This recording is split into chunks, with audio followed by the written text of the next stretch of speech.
오늘 보실 말씀은 구약 성경 314면에 신명기 32장 15절부터 33절 말씀까지, 신명기 32장 15절부터 33절 말씀까지 제가 한 절 읽고 여러분들 한 절 읽고 우리 교독하여 읽도록 하겠습니다. 신명기 32장 15절부터 33절 말씀까지입니다. 교독합니다. 그런데 여수룬이 기름짐에 발로 찼도다. 내가 살찌고 비대하고 윤택함에 자기를 지으신 하나님을 버리고 자기를 구원하신 반석을 없인 여겼도다.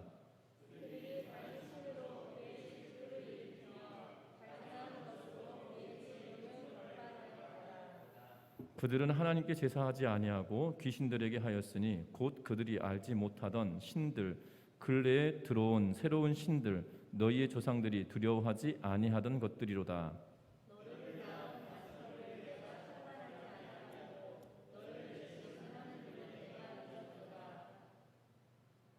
그러므로 여호와께서 보시고 미워하셨으니 그 자녀가 그를 경노하게 한 까닭이로다.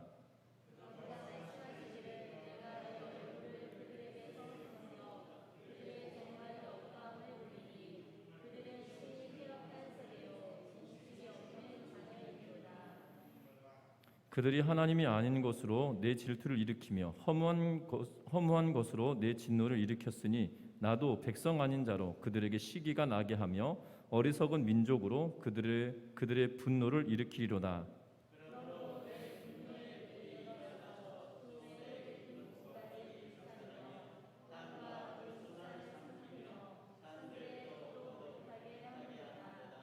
내가 재앙을 그들 위에 쌓으며 내 화살이 다할 때까지 그들을 쏘리로다.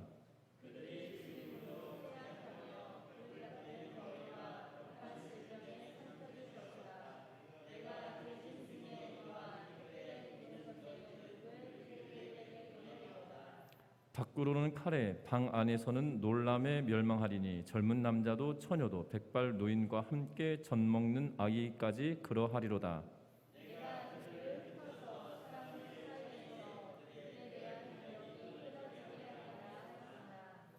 혹시 내가 원수를 자극하여 그들의 원수가 잘못 생각할까 걱정하였으니 원수들이 말하기를 우리의 수단이 높으며 여호와가 이 모든 것의 행함이 아니라 할까 염려함이라.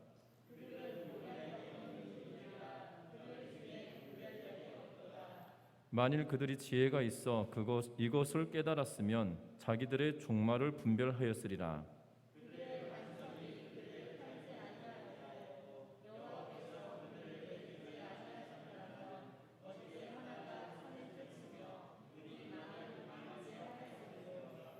진실로 그들의 반석이 우리의 반석과 같지 아니하니 우리의 원수들이 스스로 판단하도다.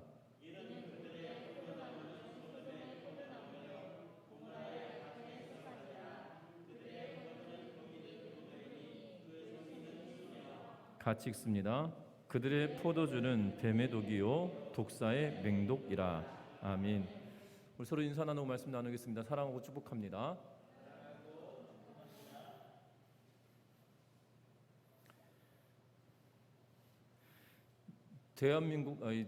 대한민국과 이 한국 교회는 뗄래야 뗄 수 없는 그러한 관계입니다.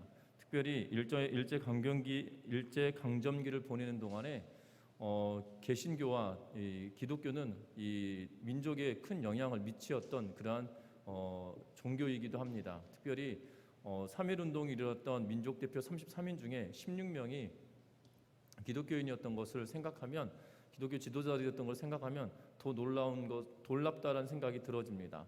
왜냐하면 당시 기독교 인구는 그렇게 많지 않았었기 때문이고, 그럼에도 불구하고 민족을 고취시키고 또한 독립운동에 힘쓸 수 있도록 그러한 여건을 조성했던 일들이 바로 그리스도인들 때문이라는 거죠. 우리가 잘 알고 있는 유관순도 마찬가지로 이 개신교인이었던 것을 우리는 기억합니다. 그래서 이 대한민국이 태동하기 이전부터 시작하여서 한국 땅에, 이 조선 땅에도 마찬가지로 기독교가 지대한 영향을 미쳤던 것은 사실입니다. 뿐만 아니라 전쟁 후에 가난 속에서도 믿음을 잃지 않았던 수많은 믿음의 사람들 때문에 이 나라 민족이 더욱더 부흥한 나라가 되었다는 것은 분명한 일이기도 합니다. 그런데 한국 교회가 특별히 어려움을 당하고 있었던 이유는 지금 한국 교회가 휘청거리는 그러한 이유가 있다라면 다른 것이 아니라 복음과 하나님의 말씀 이외에 다른 것들을 따라갈 때가 너무나도 많았다는 것입니다. 특별히 한국교회의 역사들을 살펴보면 교회가 성장하였던 그러한 시기들이 있었습니다. 그리고 그 교회들이 성장하였던 시기들 가운데 가장 우선되었던 것은 뭐였냐면 말씀 사경회라고 불렸던 말씀 운동이 이 기독교가 성장할 수 있는 계기가 되었었던 걸 기억합니다. 특별히 말씀 사경회를 통하여서 말씀이 제대로 들어가니까 성도들이 회개하는 운동이 일어나게 되어지죠. 그 대표적인 예가 바로 평양 대부흥운동이라 불렸던 1907년 평양 대부흥운동의 사건은 말씀 사경회로부터 시작되었던 것을 우리는 보게 된다는 겁니다. 그러면서 말씀에 대한 갈급함이 성도들에게 있었고 그 말씀을 들으려 함이 성도들에게 있었습니다. 그리고 격동의 시기들을 보냅니다. 성경을 아는 시기였지만 분명한 것은 신사참배에 대한 문제 때문에 이 갑론을박을 하며 굉장히 어려움을 보냈던 시기 속에서도 나라에 지대한 영향을 미쳤던 것은 한국 교회였다는 것이지요. 그러다가 하나님의 말씀과 상관없이 좀 더 멀어진 시대가 되어져 버립니다. 특별히 50년, 60년대만 하더라도 하나님의 말씀을 깊이 알아가려고 하는 그러한 일들이 많아졌었거든요. 그런데 어느 순간 부흥회라고 하는 이 말씀 사경회에서 부흥회라고 하는 그 테마라고 말하기는 좀 어렵지만 이름들이 바뀌어지기 시작합니다. 그 이전에는 성경을 이렇게 표현하면 옳은지 모르겠습니다만 따박따박 성경을 배웠거든요. 그 이전에 성경을 정말 이 말씀 사경회라고 하는 그 기간 동안에 성경을 정말 깊이 있게 공부하였던 그러한 시간들이었습니다. 그런데 어느 순간 부흥회라고 하는 이 명칭이 붙으면서 성경을 깊이 알기보다도 이 부흥 강사 목사님들의 간증이 이 성경을 가르치는 시간보다 더 많은 비중을 차지하는, 그래서 성도들이 웃기도 하고 울기도 하고 하는 감정의 변화를 경험하게 하는 그러한 일들도 있었습니다. 부흥회가 다 나쁜 것만은 아니었지만 그런데 교회의 성장이나 또한 한국 교회 안에 미쳤던 영향들을 따져보면 선한 영향도 있지만 이 좋지 않은 영향이 더 큰 걸로 보여진다는 것이지요. 그러면서 교회 안에 들어왔던 것은 무엇이냐면 교회 안에 행사들이 굉장히 많이 들어오기 시작합니다. 그러면서 교회 안에 이벤트적인 그러한 행사들이 들어오기 시작하는데 그것이 90년대 초반에 교회 안에 굉장히 붐처럼 이루었던 것을 보게 됩니다. 그래서 이 초청 대회, 어떨 때는 이 기타 등등의 사람들을 불러 모을 수 있는 여러 가지 방법들을 동원하기도 하죠. 그리고 그 예 중에 좋은 영향들도 있었습니다. 특별히 청소년 시기에 문학의 밤 이런 것들이 교회 안에 이벤트처럼 만들어짐으로 인하여 믿지 아니하는 사람들에게 복음을 전할 수 있는 좋은 기회이기도 했었으나 이것이 거기에 이 문화 행사로만 그쳐짐으로 인하여서 그것에 대한 단점들이 부각되어지는 시기이기도 했다는 것이지요. 그러다 보니 하나님의 말씀으로부터 멀리 떨어지고 나니까 교회 공동체, 특히 이 대한민국이 부강하여지고 또한 1인 개인 소득이 올라가면서 점점점 하나님으로부터 멀어지기 시작했고 또 하나님의 말씀으로부터 멀리 떨어졌던 습관대로 살아가다 보니까 이제 성경을 가르치면 성경이 따분한 걸로 여겨지는 그러한 세태가 되어져 버린 것을 보게 됩니다. 그래서 성경을 읽으십시오, 성경을 같이 공부합시다 라고 이야기하면 희한하게도 여러 가지 핑계를 대며 빠져나가기 바쁜 그러한 모습들을 종종 보게 된다는 겁니다. 그런데 참으로 놀랍고 신기한 것은 무엇이냐면 이단들이 그렇게 성경을 공부하자고 그러면 왜 그렇게 쏙 빠져들어가는지 모르겠어요.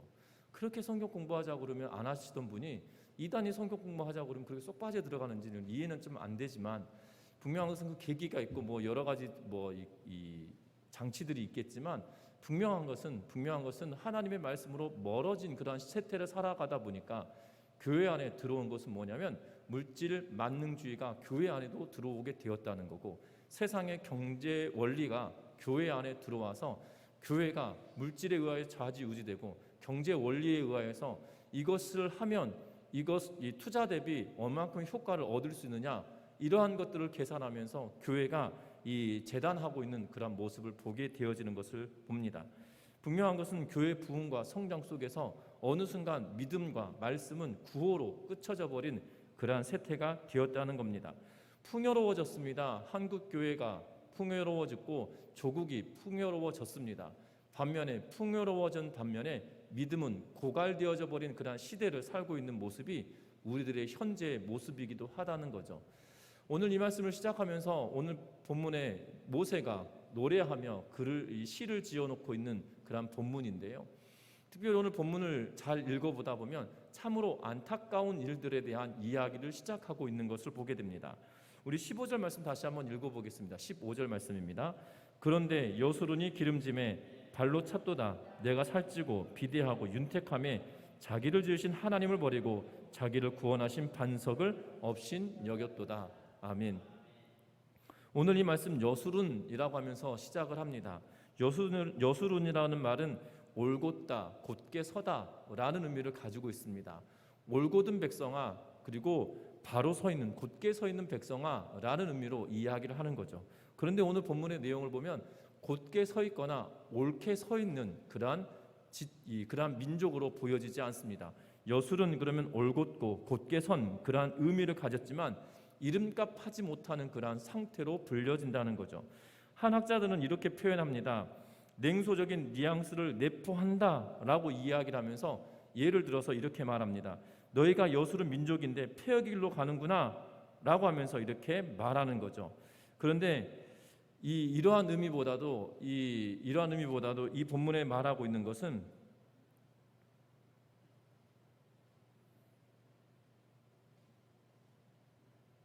이 냉소적인 이야기보다도 안타까움에 대한 이야기라고 여기는 것이 더 맞는 그런 표현인 것처럼 보여집니다. 이스라엘 백성들아 왜 이렇게 되었느냐, 올곧은 백성들아 왜 이렇게 되었느냐라고 하면 안타까운 심정으로 이야기하고 있다는 것이지요. 냉소적인 의미가 아니라 안타까우며 반어적인 표현으로 이야기하고 있는 걸 보게 된다는 겁니다. 이스라엘 백성들이 지금 어떻게 하고 있습니까? 살찌고 비대하고 윤택해지니까 자기를 지으시고 택하셨던 하나님을 버리고 자기를 구원하신 반석을 하나님을 업신여기기 시작했다라고 이야기하고 있는 것을 보게 됩니다. 특별히 다른 신, 가짜 신을 그들이 섬겼다라고 이야기하고 있는 것을 보게 되어지죠. 그런데 모세가 이 노래를 지어서 부르고 있는 그 시점은 지금 가나안 땅에 들어가서 이스라엘 백성들이 지금 이방신을 섬겼던 때가 아니에요. 지금 모세가 이 노래를 지어 부르는 것은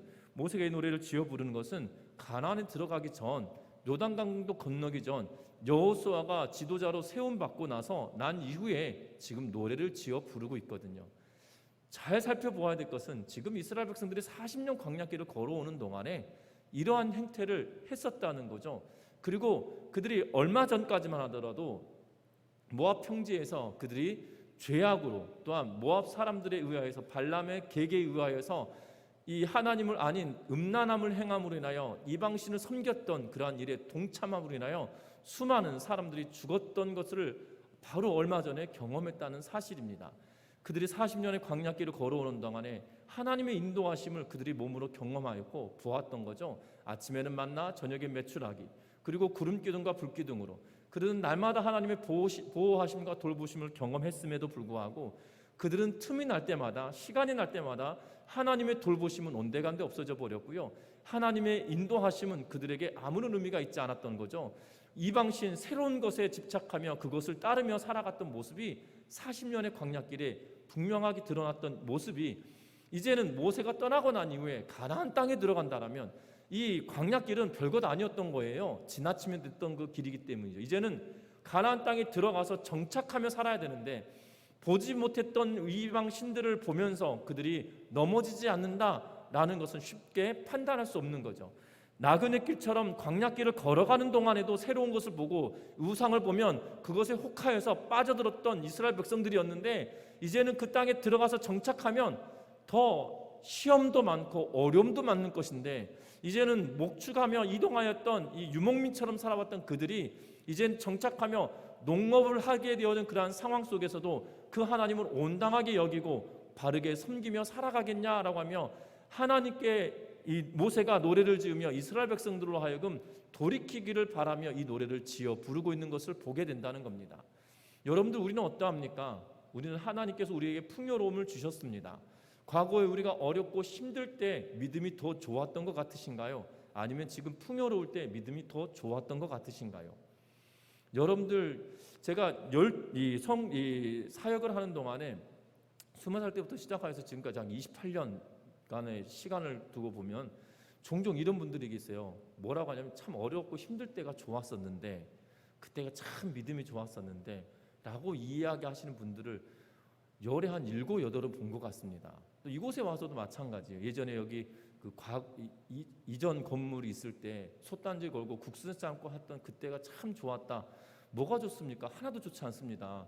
그 힘들게 나무로 불 때면서 국수 삶았던 때가 뭐가 좋습니까?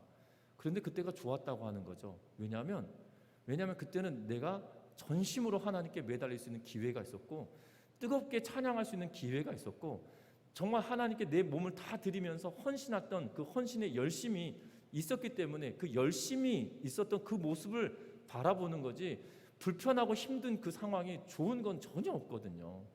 안 그렇습니까? 생활하기 지금이 더 편하지, 그때 여러분들 장작불 떼면서 교회 밥하고 이럴 때가 더 힘이 배나 더 들었죠. 배가 뭡니까? 한 서너 배는 더 들었을 것입니다. 그 좋지 않은 상황에 그 설거지할 때도 보면 옛날 과거에 보면 이 싱크대에서 설거지하는 것이 아니라 마당에다가 큰 빨간 다라이 놓고, 다라이가 아니죠, 대야를 놓고 거기 막 쪼그려 앉아가지고 설거지하였던 모습이, 여기 전미중학교 성도들만 그런 게 아니죠. 대부분의 많은 교회들이 그렇게 했었던 걸 보게 됩니다. 그때가 좋았던 거 결코 아니거든요. 그런데 그때가 좋았다고 하는 이유가 뭔가요? 그것은 내 열정과 하나님을 향한 사랑이 그때 더 컸던 것처럼 여겨지기 때문이라는 겁니다. 지금 이스라엘 백성들이 광야길을 걸어오는 동안에 하나님을 잘 섬겼으면 모세도 이런 어려움과 이런 이 안타까움을 토로하지 않을 것 같습니다. 그런데 이제 가나안 땅에 들어가면 잘 먹고 잘 살게 될 것은 당연합니다. 왜냐하면 젖과 꿀이 흐르는 땅이고, 하나님께서 그들을 돌보시면 그들에게는 있어서만큼은 편안한 땅이 바로 가나안 땅이거든요. 그런데 그 가나안 땅에 이미 죄악으로 가득 차서 죄악에 관영하여서 하나님이 더 이상 그들을 두고 볼 수 없어서 그 땅의 거민들을 다 치워버리겠다고 이야기하시며, 가나안 땅에 이스라엘 백성들을 심판자로 집어넣고 있고, 그 땅을 하나님께서 약속하셨기에 그 땅을 주고 있다는 거죠. 그런데 그 땅의 거민들이 섬겼던 신들을 섬기며 하나님을 멸시하고 하나님을 버리고 하나님을 업신여기는 삶을 살아가고 있는 그런 모습을 보게 되어졌다는 사실입니다. 그것을 안타깝게 여기고 그것이 눈에 보여지니까 지금 모세가 노래를 지어 부르며 그렇게 하지 말라라고 그들에게 간곡하게 노래를 지어 부르고 있는 것을 보게 된다는 겁니다. 16절 말씀에 그들이 다른 신으로 그의 질투를 일으켜 가증한 것으로 그의 진노를 격발하였도다 라고 이야기하면서, 그들이 과거 살아오는 40년의 기간 동안 행하였던 일들이 이제는 불보듯이 뻔한 거죠. 이거 가지고도 이랬는데 이젠 들어가면 더 할 텐데 라고 하면서 인생을 경험하고 살아왔던 모세가 120년 동안 살아왔던 그가, 40년 동안 이스라엘 백성들이 인도하였던 그가 그 민족을 보니까 이들이 이랬으면 이랬지, 더 했으면 더 했지, 덜 하진 않을 거라는 그런 안타까움이 그에게 있어서 그에게 여수르나 네가 기름지고 윤택하게 되니 이제는 하나님을 버리게 될 것 같다라고 하며 그들에게 돌이키기를 이야기하고 있는 것을 보게 된다는 겁니다. 저와 여러분들을 기억하셨으면 합니다. 하나님은 저와 여러분들의 구속자이고 구원자이십니다. 그러하기에 저와 여러분들이 버리지 않고 멸시하지 않아야 될 분이 바로 하나님이시라는 사실입니다. 우리를 구원하신 반석을 없인 여기지 아니하도록 우리의 마음과 뜻과 생각을 주께로 향하여 나아가는 은혜가 있으시기를 주의 이름으로 부탁드립니다. 특별히 오늘 성경 말씀에 보면 18절에 보면 너를 낳은 반석을 내가 상관하지 아니하고 너를 내신 하나님을 내가 잊었도다라고 이야기하는데, 저와 여러분들이 우리를 낳으시고 우리를 인도하시고 우리를 지키시는 하나님을 잊지 아니하도록 우리가 하나님께 집중하며 나아가는 믿음의 성도님들 되시기를 주의 이름으로 부탁드립니다. 분명한 것은 하나님이 우리를 낳으셨다라고 분명하게 이야기하고 있거든요. 너를 낳은 반석을 너를 낳은 하나님을 이라고 표현하고 있죠.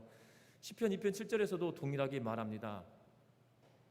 하나님께서 저와 여러분들 낳았다라고 이야기합니다. 저와 여러분들 낳았다라고 표현하시면서 우리로 하여금 이 탯줄을 끊고 낳은 이 복중의 자녀가 이 태반을 뚫고 나오는 그런 고통 속에 내가 너를 낳았다라는 표현을 쓰고 있는 것을 보게 됩니다.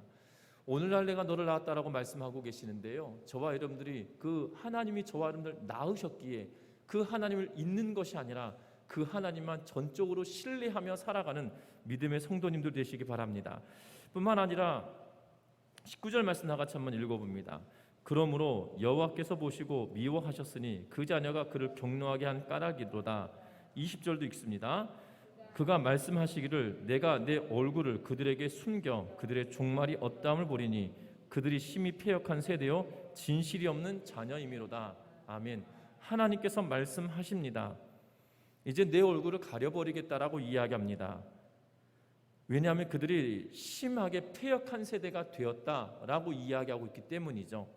그러면서 하나님은 진실하시고 신실하신 분인데 신실함과 진실함으로 이스라엘 백성들을 인도하셨음에도 불구하고 이스라엘 백성들은 진실이 없는 백성이다라고 말하고 있는 것을 보게 됩니다. 그러자 하나님이 하시는 일은 무엇이냐면 21절 말씀 같이 한번 읽어봅니다. 21절입니다. 그들이 하나님 아닌 것으로 그 내 질투를 일으키며 허무한 것으로 내 진노를 일으켰으니 나도 백성이 아닌 자로 그들에게 시기가 나게 하며 어리석은 민족으로 그들의 분노를 일으키리로다. 아멘.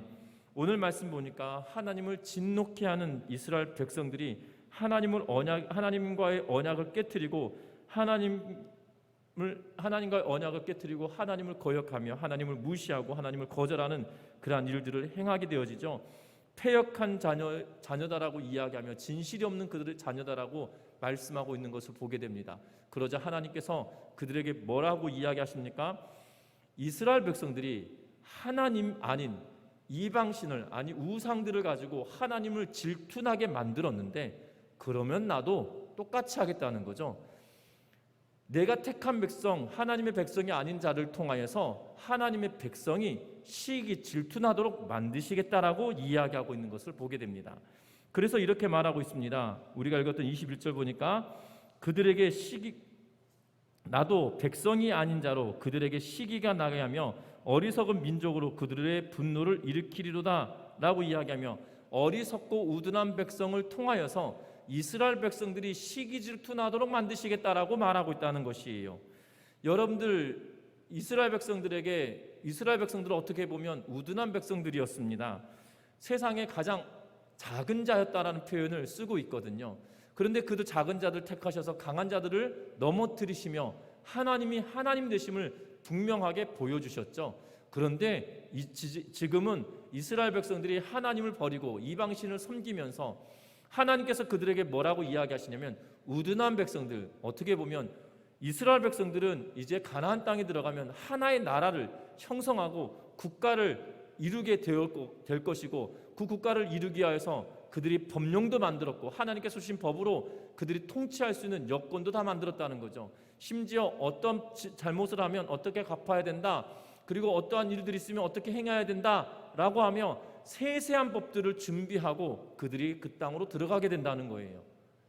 그 땅에 들어가서 뭘 하는 것이 아니라 이미 들어가기 전에 국가적인 체제를 정비해두고 그리고 들어가게 됐다는 말입니다. 그런데 여기서 우둔한 자들은 무엇입니까? 국가를 형성하지 못하는 민족들인 거죠. 국가를 형성하지 못하였던 그러한 부족들을 가지고 하나님께서 그들을 통하여서 어려움을 주겠다라고 이야기하고 계신 것을 보게 됩니다.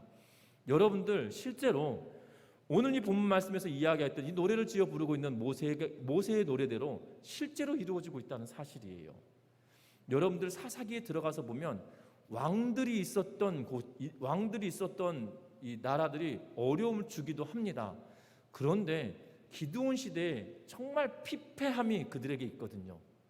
그런데 피폐함이 그들에게 있는데 기드온 시대에 어떤 왕이 와서 그들에게 어려움을 주지 않아요. 미디안과 아말렉과 그냥 여러 남방의 나라들이, 남방의 부족들이 하나로 묶어서 그냥 그들을 휩쓸고 다니는 거죠. 이 기드온과의 전쟁에서 어떤 왕이 있었다, 뭐 수의 몇 명의 이 이름들을 등장하지만 장수들의 이름이지 왕들의 이름은 아니거든요. 여러분들 기억하셨으면 합니다. 어떤 국가가 이스라엘 백성들을 어려움 주기도 했었습니다. 사사기 시대에. 그렇다고 해서 모든 나라들이 국가가 있어서 그들을 어려움 주었던 것이 아니라 생각하지 못했던 부족들이 연합하여서 그들을 주는데 가장 힘들었던 때가 기드온 때였거든요. 그런데 그거 보면 성경은 이 말씀대로 하나님께서 택하지 않은 사람들 통하여 너희가 시기 질투나도록 만들겠다고 하며 그들에게 고통 줄 것에 대하여 이야기하고 있는 것을 보게 되어집니다. 오늘 21절에 읽었던 것처럼 하나님께서 시기와 질투가 나게 만들겠다고 하는데 그 대표적인 인물, 이 우둔하였던 사람들, 어리석은 민족으로 그렇게 하겠다라고 이야기하고 있거든요. 그런데 더 놀라운 것은 하나님께서 그들에게 그렇게만 두지 않으신다라고 이야기합니다. 특별히 오늘 이 이스라엘 백성들이 어려움을 당하게 되는데요. 그 내용들을 22절부터 25절 말씀까지 하나님께서 그 백성들을 심판하시는 내용들에 대하여 낱낱하게 기록하고 있는 것을 보게 됩니다. 특별히 24절 말씀에서는 5가지 목록을 구체적으로 이야기하고 있어요. 24절 같이 한번 읽어봅니다. 그들이 줄이고 쇠약하며 불같은 더위와 독한 질병에 삼켜질 것이라 내가 들짐승의 이와 티끌에 기는 것과 거는 것의 독을 그들에게 보내리로다. 아멘. 적어도 5가지로 이야기하고 있는데요. 이 줄이는 것, 쇠약하게 하고 더위, 독한 질병, 그리고 들짐승의 이것으로 인하여 그들이 고통을 당하게 되어지는 그러한 것을 보게 됩니다. 그 뒤에 25절에서는 2가지를 더 말하는데요. 밖으로 오는 칼, 방 안에서는 놀람, 이 2가지가 그들에게 멸망거리로 어려움의 대상들로 오게 될 것이다라고 이야기하고 있는 것을 보게 됩니다. 이방 민족을 들어서 그들에게 고통을 줄 뿐만 아니라 또한 그들이 줄이고 쇠약하여지고 불같은 더위와 독한 질병으로 그들이 고통당할 것에 대하여서도까지도 이야기하고 있다는 거죠. 실제로 이스라엘 백성들이 그런 어려움들을 당해내고 있는 그런 모습을 보게 된다는 겁니다. 우리가 하나님을 전적으로 신뢰하고 나아갈 때 하나님은 우리에게 반석이시고 구원이시고 힘이셨습니다. 아니 우리에게가 아니라 이스라엘 백성들에게였죠. 그런데 그 하나님을 떠나버리고 나니까 그들이 결국 이방 민족들, 우둔한 자들을 통하여서 그들이 어려움을 당하게 됩니다. 하나님을 시기나게 했던 것처럼 그들이 시기 질투가 나도록 하나님께서 만드시겠다고 이야기하죠. 그리고 다른 어려움들도 그들에게 임할 것에 대하여 이야기합니다. 뿐만 아닙니다. 더 놀라운 것은 하나님께서 택하셔서 우둔한 자들로 인하여 이스라엘 백성들을 힘들게 만들었던 그들에 대한 문제까지도 이야기합니다. 특별히 26절 말씀 같이 읽어봅니다. 26절, 27절 두 구절입니다. 같이 읽습니다. 내가 그들을 흩어서 사람들 사이에서 그들에 대한 기억을 끊어지게 하리라 하였으나 혹시 내가 원수를 자극하여 그들의 원수가 잘못 생각할까 걱정하였으니 원수들이 말하기를 우리의 수단이 높으며 여호와가 이 모든 것을 행함이 아니라 할까 염려함이라. 아멘. 이스라엘 백성들이 고통을 다 당하고 흩어져 버렸습니다. 그리고 났더니 그들의 원수, 이스라엘 백성들의 원수가 어떻게 말합니까? 우리의 수단으로 우리가 놀라운 능력이 있어서 이 거대한 지금 여기서 보셔야 될 거대한 민족이 이스라엘 백성들이 거대하게 보이는 거죠. 왜냐하면 아직 나라를 형성하지 못했던 민족이 이스라엘 백성들을 괴롭혔기 때문이죠. 그런데 그 우둔해 보였던 그 사람들이 뭐라고 이야기하냐면 우리의 수단이 우리가 너무나도 높은 능력을 가지고 있었구나. 하나님이 이렇게 한 것이 아니다 라고 그들 스스로가 이야기한다는 거죠. 하나님께서는 그들까지도 그대로 두지 않겠다라고 말씀하고 있는 걸 보게 됩니다. 특별히 30절에 보니까 이렇게 말하죠. 그들의 반석이 그들을 팔지 아니하였고 여호와께서 그들을 내주지 아니하셨더라면 어찌 하나가 천을 쫓으며 둘이 만을 도망하게 하였으리요. 진실로 그들의 반석이 우리의 반석과 같지 아니하니 우리의 원수들이 스스로 판단하도다라고 이야기하면서 하나님께서 이스라엘 백성들을 그들에게 내어주지 않았다라면 그들은 이스라엘 백성들을 흩트지도 않았을 것이고 고통 주지도 못했을 것이고 또한 그들이 한 명이 천을 쫓고 둘이 만을 쫓는 그러한 일들은 없었을 거다라고 이야기하죠. 그들이 교만하여지고 나니 하나님은 그들을 판단하시겠다라고 이야기합니다. 우리의 원수들 스스로 판단하겠다고 이야기하시면서 우리가 읽었던 33절 말씀까지 31절부터 33절 말씀까지는 결국 그들이 그 어떠한 것도 취할 수 없음에 대하여 이야기하죠. 그들의 포도나무는 소돔의 포도나무요 고모라의 밭의 소산이라. 그들의 포도는 독이 든 포도고 그 송이는 쓰고 포도주는 뱀의 독사고 독사의 맹독이다 라고 이야기하면서 그들은 결국 그 어떠한 것도 취하지 못하게 될 것에 대하여 이야기하며 하나님 그들 스스로가 높아진 것까지도 하나님은 징계하실 것에 대하여 이야기하고 있는 것을 보게 되어집니다. 여러분들, 저와 여러분들이 분명한 것은 오늘 이 말씀을 통하여 우리의 삶을 어떻게 비춰봐야 되냐는 거죠. 모세가 지금 노래를 지어 부르며 이스라엘 백성들이 가나안 땅에 들어가서 하나님을 버리게 될 거다. 그리고 그것이 눈에 보여진다는 거죠. 왜냐하면 지금까지 40년 살아오는 동안에 광야길을 걸으면서 그들이 그랬었다는 거예요. 불보듯이 뻔한 일이라는 거예요. 그래서 그들에게 고통을 주는데 어떤 고통을 주느냐? 아직 우둔하고 나라도 형성하지 못했던 나라를 형성하지 못했던 민족이 이스라엘 백성들에게 고통을 줄 거다라고 이야기하죠. 그리고 그들이 스스로 높아져서 교만해질 때 그들도 그대로 두지 않겠다라고 말씀하고 계시는 것을 보게 되어져요.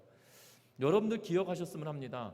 우리에게 이 말씀을 주시는 이유가 무엇일까요?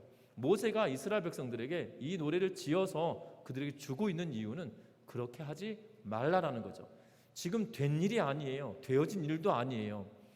될 것처럼 보여지는 막연하지만 그럴 거다라고 여겨지는 지금 40년 동안 살아왔던 이스라엘 백성들의 습성을 보니 가나안 땅에 들어가면 이렇게 될 것이 분명하다라고 이야기하며 그렇게 되지 않기를 바라는 마음으로 노래를 지어서 지금 부르고 있다는 겁니다. 우리들의 삶은 어떠합니까? 하나님만을 바라보며 살아야 된다라고 말을 하지만 정작 하나님 외에 다른 것이 우리들에게 더 만족을 주는 일들이 더 많을 때가 있지 않습니까? 분명한 것은 세상의 것을 쫓아가기보다도 하나님의 말씀을 더 사모하며 살아가는 은혜가 있기를 주의 이름으로 부탁합니다. 특별히 한국교회가 물질이 없을 때는 정말 죽으라고 기도하며 애타는 마음으로 애를 쓰며 기도했었거든요. 정말 이 80년, 70년, 80년을 지내는 동안에 한국교회는 정말 기도 외에는 다른 것이 없었던 것 같아요. 왜냐하면 도와줄 리가 하나님밖에 없었기 때문이죠. 국가도 또한 국가가 뭐 능력이 있던 것도 아닙니다. 그렇다고 해서 교회 공동체가 힘이 있었던 것도 아닙니다. 그러하기에 전적으로 하나님만 바라보고 하나님만 의지하면서 하나님의 도우심을 의지하며 나아갔던 그러한 때였거든요. 여러분들 기억하셨으면 합니다. 한국교회 80년, 70년을 지내면서 수많은 기적들이 교회 안에 일어났었거든요. 그 이유가 무엇이에요? 하나님께 기도하고 애타는 마음으로 하나님을 찾았기 때문이죠. 왜냐하면 기댈 것이 없었기 때문이에요. 기댈 것이 하나님 외에 없었기 때문이죠. 그런데 지금은 하나님 외에 기댈 것이 너무나 많은 시대가 되어져 버렸습니다. 분명한 것은 그렇다 하더라도 우리의 여건과 상황이 더 좋아졌다 하더라도 하나님을 의지하는 마음이 없어지지 않기를 주의 이름으로 부탁합니다. 성전 미문에 있던 안진뱅이를 베드로와 요한이 일으켜 세웁니다. 그들이 일으켜 세울 때 뭐라고 외칩니까? 금과 은은 내게 없으나 예수의 이름으로 명하노니 일어나 걸으라 라고 이야기하고 있죠. 베드로와 요한이 금과 은으로 안진뱅이를 일으켜 세운 것이 아니라 나사렛 예수의 이름으로 일어나 걸으라 라고 이야기했다는 거예요. 우리가 물질이 없고 힘들 때 하나님만 바라고 살아왔다라면, 우리가 지금 여유로워졌다라면, 우리가 더 편해졌다라면 그 하나님을 버리는 것이 아니라 나에게 더 채워주시고 은혜 주시고 나에게 하나님께서 풍요로움을 주셨다라면 그 풍요로움을 주신 그 하나님을 더욱더 깊이 사모하며 의지하며 나아가는 믿음의 권속들 되시기를 주의 이름으로 부탁합니다. 우리에게 여유를 주신 것이 우리를 하고는 신앙이 나태하게 만들기 위하여 주신 것이 아니라는 거죠. 우리에게 여유와 풍요로움을 주셨다라면 그 풍요로움 속에 빠져서 하나님을 잊으라고 주신 것이 아니라 하나님의 은혜를 더 깊이 경험하고 체험하라고 주셨다는 거고, 주신 물질 가지고 하나님의 나라를 위하여 내가 어떻게 쓸 것인지 고민하라고 이야기하신 것이죠. 여러분들 기억할 것은 그렇게 살아가는 그 주의 백성들에게 하나님은 심은 대로 거두는 은혜를 주신다는 걸 기억하면서 살아가는 주의 백성들 되시기를 주의 이름으로 부탁드립니다. 여러분들 기도로 심어서 지금만큼 풍요로워졌다라면 하나님께 더욱더 심는 은혜가 있길 바라고, 심을 때마다 거두게 하시는 하나님의 능력을 체험하며 살아가는 믿음의 권속들 되시기를 주의 이름으로 부탁드립니다. 우리 하나님은 빼앗아 주시는 하나님이세요. 우리의 하나님은 빼앗아 주시는 하나님이세요. 그러하기에 저와 여러분들이 철저하게 하나님을 의지하고 바라보며 살아갈 때 우리에게 채워주시고 능력 주시는 하나님을 경험할 뿐만 아니라 빼앗아 주시는 하나님의 능력을 체험하는 우리 모든 성도님들 되시기를 주의 이름 부탁합니다. 반면에 우리가 주를 의지하지 않고 하나님을 버리며 살아가면 빼앗아 다른 이에게 주시는 하나님의 신앙 것도 기억하면서 저와 여러분들이 신실하게 믿음으로 살아가는 우리 전미중앙교회 모든 성도님들 되시기를 풍요로움의 유혹에 빠진 것이 아니라 하나님께서 주신 은혜로 말미암아 감사가 날마다 넘치는 믿음의 성도님들 되시기를 주의 이름으로 부탁드립니다.